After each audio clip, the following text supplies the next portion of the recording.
Hello, Nick.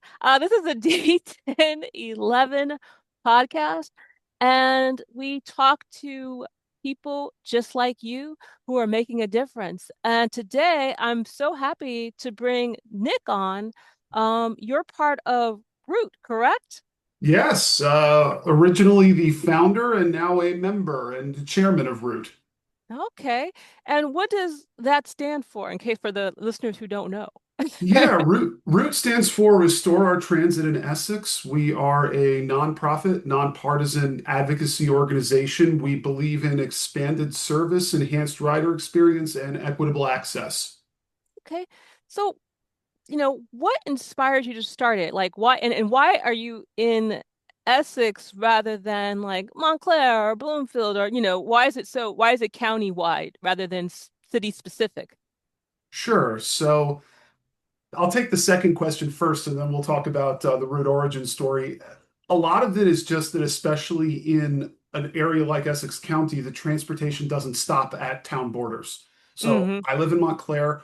Our vice chair, as well as a few other members, live in Bloomfield. We have somebody else who lives in Newark who is part of our board, and you can't have something that's only focused on one specific town because the connection points to different areas are too extensive. Mm-hmm. So we realized it was more of a regional problem, and that's why it's Essex rather than just, Montclair, Bloomfield, any individual town. And it's funny, the origin story of Root is actually when I took my son to a hockey game for his birthday.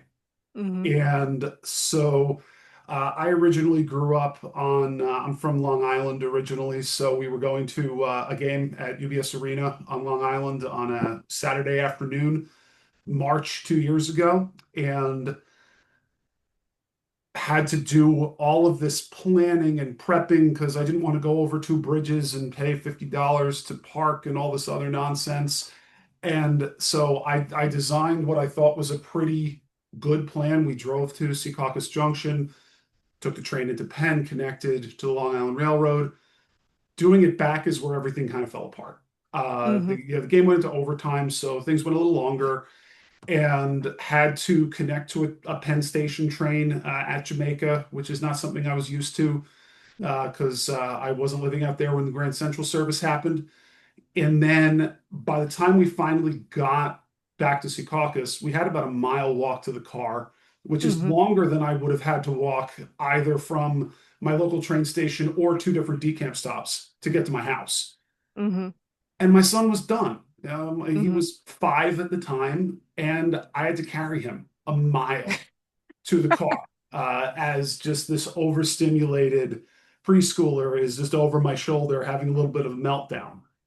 And got to the car, kind of put my head on the steering wheel to compose myself a little Mm-hmm. bit after that experience. And I wouldn't say it was like a lightning bolt from above, but that was the moment where I started thinking, this is not how a system should run. Mm-hmm. That this is not how a system should run. This isn't appropriate. To me, a good system is not one that requires perfect luck and perfect behavior from the people who use it. So life happens. There are subway delays. Your meeting goes a little long. Your kid gets tired at the end of the day. And having the entire plan fall apart at that moment just didn't make sense to me. And that was where the germ of the idea that eventually became Root was formed. Because again, this is after Decamp Bus shut down. Mm-hmm. So the system just became brittle and fragile. And there were all of these now moments where we had to really think about how we were going to do things to just go through normal life on the weekend. I mean, having tickets to a sports game is not some once in a lifetime thing that people don't understand or that doesn't happen regularly. Yeah, that to me is just wild that, that would it would break down that way. But also I'm gonna tell you something too. The great thing about being from Long Island for you, see, I'm from Los Angeles, so I don't know what good public transit is. So I don't have like a standard. I think in a way the one thing that's important is that here on the East Coast, on the New York metro area, there's a standard. And you're like, this is not fine because this is not something a last resort for people. This is how people get to work. This is how people get to school. And this is how people get to sports games. And I guess it's like in regards to route, who are you trying to serve? Who are you trying to represent? Sure. So I would say any writer, because if you think about it, we are focusing on two main asks right now, but we have Hmm. larger thoughts in the region. We're focusing on hourly weekend service on the Montclair Boonton line running out to Montclair State University, as well as 7-day restoration of the former decamp bus territory around Essex County. Hmm. And that covers the gamut of writers that you could be talking about students, seniors, people who don't work a standard 9 to 5 schedule, Monday to Friday, who need to take this to work, people who want to go to a restaurant, see a show, Hmm. even just travel between different areas within Essex Hmm. County to get to Hmm. places. Hmm. It's really about just wanting to get a better mobility system for Essex County that's more resilient and user friendly. And also, I guess for social life, because it seems as if, and you correct me if I'm wrong, public transit in many ways works very well here if you're working a 9 to 5 job and you work in Manhattan. If you're going to Midtown, like I have a 1 seat, 20-minute ride into Midtown, but try to get me to go to Brooklyn or try to get me to do something at like 10 o'clock, all of a sudden the whole system breaks down. So is that like, for you, like you being a transit rider, like on a regular day and then doing social things, do you think that adds to your understanding as a transit, would you call yourself transit advocate? I guess now I am, but Yeah, I didn't necessarily start out thinking that that would be something I would do in my life, but yes. yeah, yeah, yeah. So, I mean, kind of like going to New Jersey Transit, what's, if you could fix one thing like tomorrow, what would be that one thing that you would kind of fix? What would, what do you think? Like, what are your thoughts? Just, maybe you or other people that are in your circle. Yeah, I mean, I want to distinguish here between things that are doable short term and things that are doable long term. So if I could wave a magic wand and have something done tomorrow, it would be we would Mhm. have hourly weekend service on the Montclair Boonton line running between Hoboken and MSU. Yay. And Okay. that would be number one, aligning to the headways of other lines like Morris and Essex, Hmm. utilizing the stations that already exist and the patterns that already exist. That's the first thing that I would do. Obviously, there are other things that I would love to do moving forward. Hmm.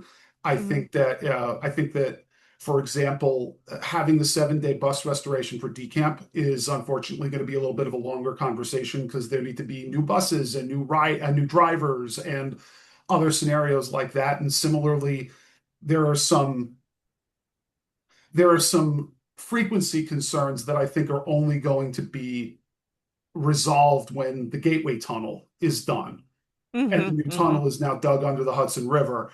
But Yeah. those aren't the kind of things that I want to deal with. I know, I was talking to Senator Andy Kim, and I know he looked at me like I slapped him a little bit because I mentioned being a transit advocate, and he started talking about Gateway, and I held my hand up. I said, okay, I appreciate everything you're doing for Gateway, Senator. Gateway is extremely important.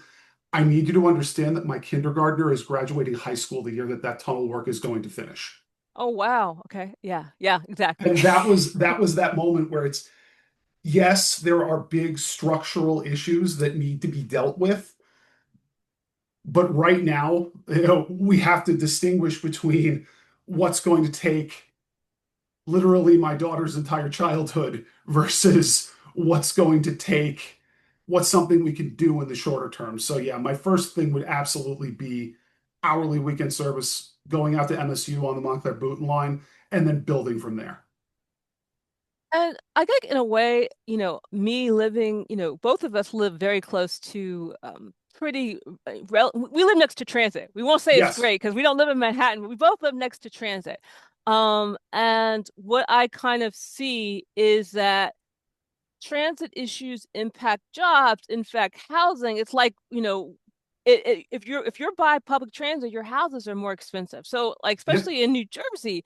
So and do you see like in a way sometimes like making it so that we have better transit in New Jersey is a way to really support people in housing issues? Because if we have more of it, people are like, well, that means that it's more housing will be expensive. But the thing is that if it becomes ubiquitous, like, oh, it's normal, then all of a sudden it doesn't become like this premium service where only people who can afford to live by public transit can take public transit, which is in a weird kind of thing that kind of occurs in the New York metro area. Yeah, definitely having that makes a lot of sense. And I mean, the other thing, it's actually funny because you see me kind of looking this way. It's because if I actually look out this window and kind of angle my head a little bit, I can see where the 66 bus used to stop for decamp. Oh, So literally have a view of it from my window. yeah. And, I joke on some level that I'm never going to be this right again in my marriage, that I insisted on being near a train station rather than just a bus stop because I said, well, what if they change the line? It's a private company. What if they go out of business? And obviously, that's something that sounded absurd 10 years ago and ended up being what happened. I mean, right now, we do have people paying a premium to be near transit. We have people, for example, on the north side of Bloomfield who bought their houses thinking they were going to be near a bus line, and now they're not. Mm-hmm. There are people who have transit-oriented development. For example, you have those apartments that are going up around the Bloomfield station. You have the transit village around Bay Street. You have the affordable housing goals and transit-oriented development. The key part of having transit-oriented development is having transit. So being able to use what we have more efficiently is something that I think is going to be really important. For myself, it's funny. I just weirdly spit out slogans sometimes, but Mm-hmm. I was just in Europe with my family. We spent 10 days in Paris Oh, visiting wow. some friends and having a lovely time. And one thing I found really interesting over there is that if you miss a bus, if you miss your metro, it doesn't affect your day. There's another bus in 15 minutes. There's another Yes. metro in 3 minutes at 7 p.m. on a Sunday. And it's funny because my son made a comment about how nice it was to have a metro coming right away after we just missed one. And I just blurted out, frequency is freedom. Mm-hmm. Mm-hmm. Mm-hmm. And I'm not saying, obviously, that Essex County, Bloomfield, Montclair, Glen Ridge need Paris level headways. But what I am saying is, if you have a weekend train, for example, on the Montclair Booten line that goes every 2 hours, you miss that train, your whole day is ruined. Mm-hmm. On the other side, if you have something that's more resilient, has more options, runs more frequently, you have more choices and your day isn't necessarily ruined. You can plan, it can be part of the day rather than the focus of your day, which I think, unfortunately, the mobility situation in and around Essex County is a little too much the main character sometimes, especially when you're talking about off-peak and weekend hours. Yes, and I mean, this is something that's very interesting. My husband is a hobby. He's into the hobby, which is a train, the train people. Anyway, so it was, imperative that we lived by a train. So we could get into New York two ways. We live by the light rail and the heavy rail. So we have the path and the heavy rail. And I'm always kind of like, we did that because we wanted to have more options to get into the city. But like, that's one area. That's like one Yeah, neighborhood, Halcyon Park. And as you're right, it becomes the transportation becomes like this main character. It reminds me of in Los Angeles when I gave up my car and you missed a bus, and essentially you had to wait another hour. People would yeah, actually die trying to catch their bus because it came wow, so infrequently. So I mean, this is how serious it is. People are kind of like, well, is I'm like, yeah, this is a it's a life and death situation. And also it just is. And so what have yeah. you learned about organizing people around transit issues? Like what have you learned in regards to like, the city, the neighborhoods, other advocates? So Sure. you have a fisticuffs with other advocates? No, just kidding. Yeah, the biggest thing that I think I learned, and a lot of this was aided by the surveys that Bloomfield, Glen Ridge, and Montclair put out to their residents at the end of last year, that we got results back. The biggest thing that's been very interesting about things like that is I could be talking to elected officials, for example, and they could say, well, we want more. Why aren't people yelling about this? People aren't complaining about it. Well, what I've learned more than anything else is people are just adapting. Mm-hmm. Mm-hmm. And the thing that, again, thinking back to another line that we love to say over at Root is adaptation doesn't mean satisfaction. Mm-hmm. So Mm-hmm. the fact that there aren't protests at all of the train stations every weekend or the former decamp stops doesn't mean that people are happy with how things Mm-hmm. are. Mm-hmm. And the fact that people are going to the light rail, driving to the path, driving to a park and ride, driving all the way in when they might not have, doing what I did that day, going to the hockey game, driving to Secaucus. The fact that people are doing that doesn't mean that they like it.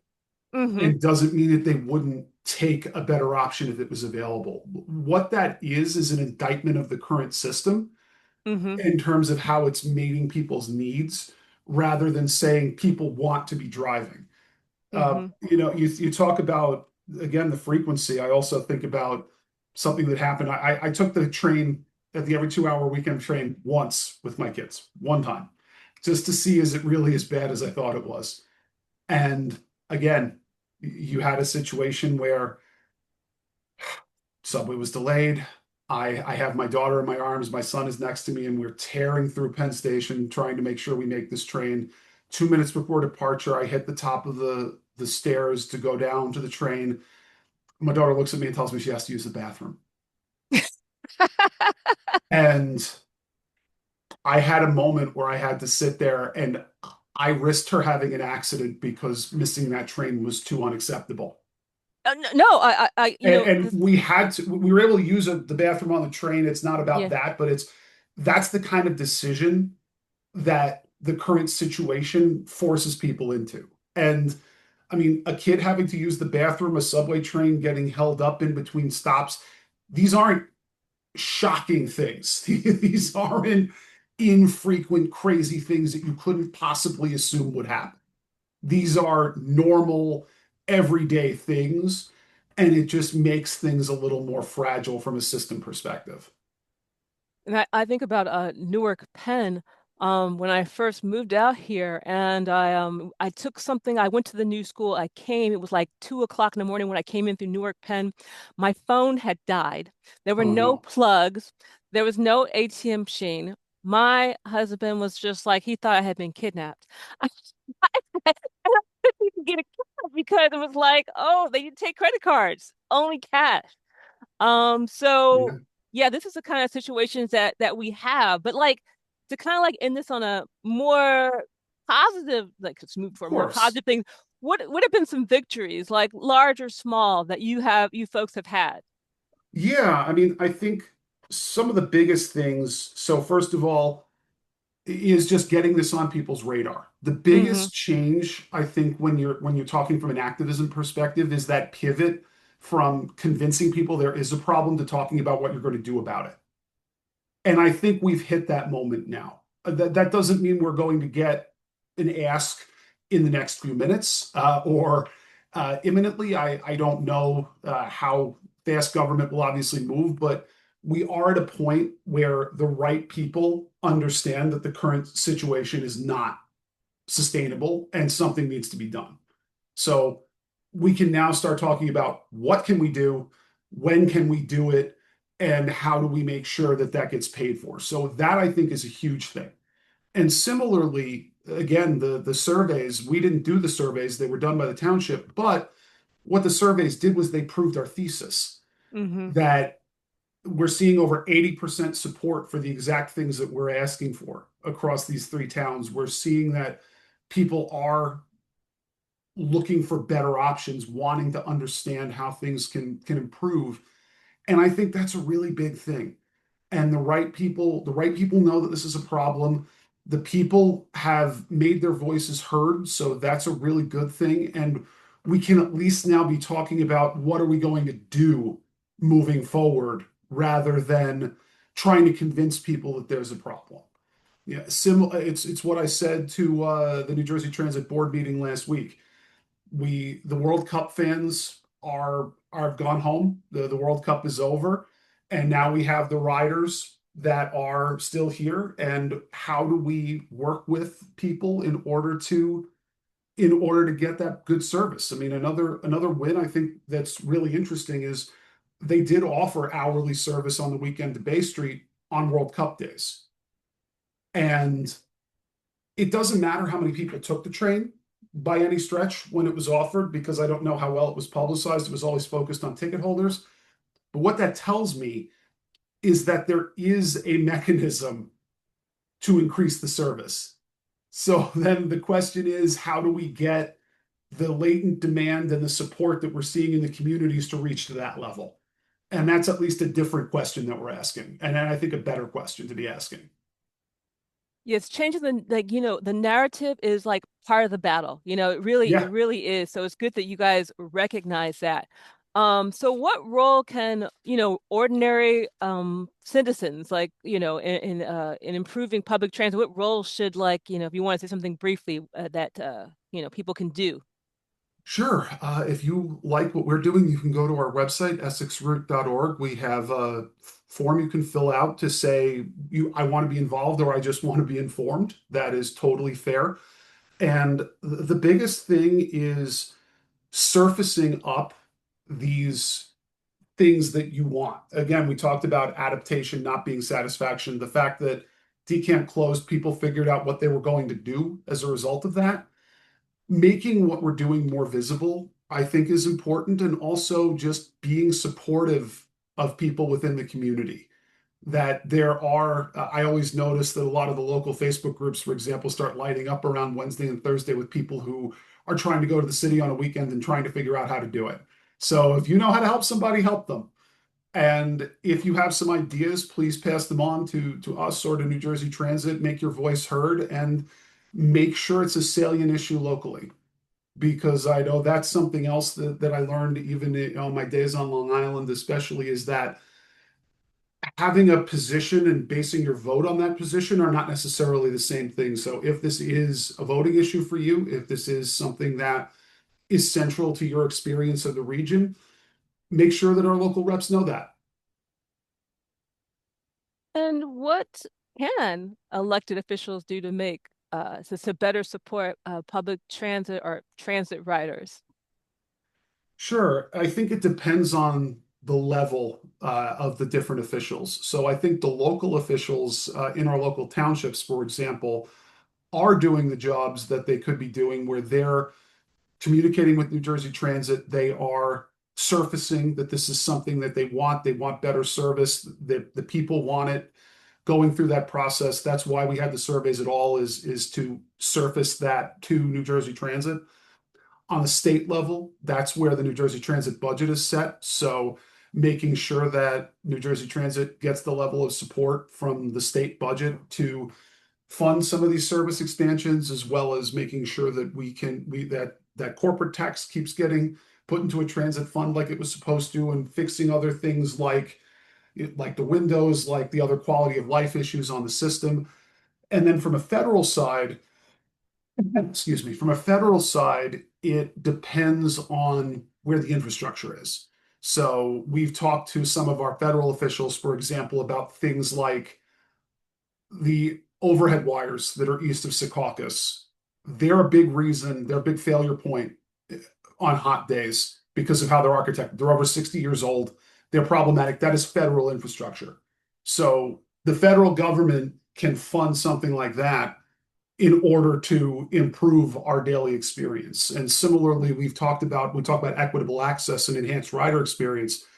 We talked about level boarding as well with our federal officials, because that's ADA compliance. And not only does it help people who have mobility issues, and that could even be temporary. I had an ACL injury 2 years ago that made it really hard to get onto a train for about a month. And so that was something that can happen to people even temporarily, or if you're using a stroller or whatever else, or things like my mother, who's a senior citizen and can only board the train at Bay Street because she doesn't have the ability to climb into a train anymore onto artificial knees. It's not just helping people there, it's also that's something that would help the trains clear the stations faster. So you could actually have more trains in the same period of time with the same equipment if the platforms were raised. So we're trying to have those different conversations with different people based on what they're actually able to do.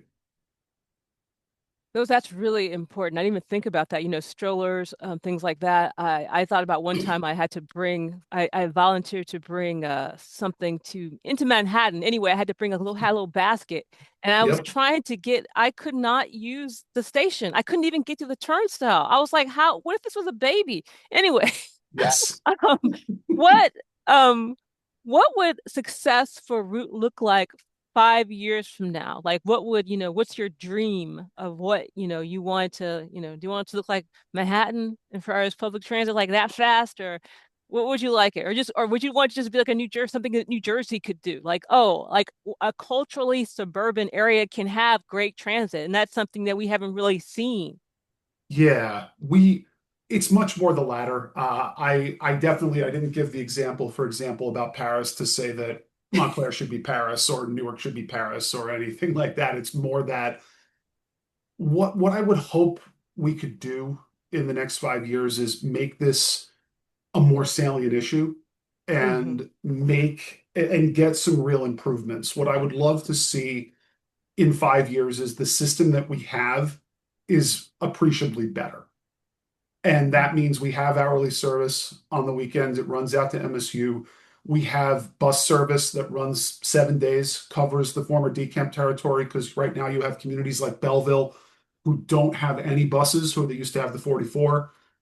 We have excuse me. And we have not only that, but that the system is more thoughtful about the connections between different things. So we came across an initiative that unfortunately got postponed during the pandemic called New Bus Newark, where they were looking at all of the intrastate bus routes that went through Newark and Hmm. see, is there a more thoughtful way we could design these, making sure that there are connection points, et cetera. That's something that is absolutely doable. I would hope that we had more of a focus on fixing the system we have. And especially given my background, I've worked in cybersecurity, I have a background in root cause analysis, things like that. I always look at kind of what are the choke points that are Hmm. having the biggest impact and what can we do about those. And I would say those are the biggest things that would be success in the next 5 years is we have hourly weekend service, we have bus restoration, and some of these bigger ticket choke points, like having buses that get to train stations not aligned with when trains are going to be coming through. Yeah. Theoretically, you would want people to be able to get off the train and get onto a bus, get off the bus, get onto a train. Those are things that would make a real material impact on rider experience without having to redesign an entire system. If I were designing a system from scratch, it would look a certain way. We are a lot more focused on making what we have work better and helping the communities of Essex County be effective transit-oriented suburbs in the 21st century.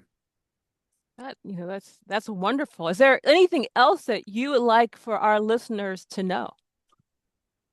Just to make your voices heard. I went to a hockey game as a dad trying to take his son to a game, and I came back with the start of being a transit activist. And I'm somebody who has always been interested in transit, but it was never at this level. But if you see something that you think could be improved in your community and you don't think that people are putting the right level of attention on it, maybe that's something that you can do. And that's, I think, the biggest lesson here is that there's nothing special about me. I'm just somebody who saw an issue, decided to step up and make my voice heard about it, and been attracting like-minded people to help. So you be the change that you want to see, right? Yes. That is what your advice is.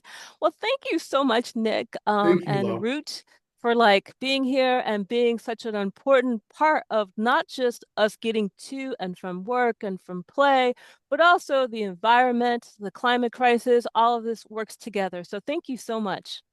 Absolutely. Really appreciate the opportunity to be here.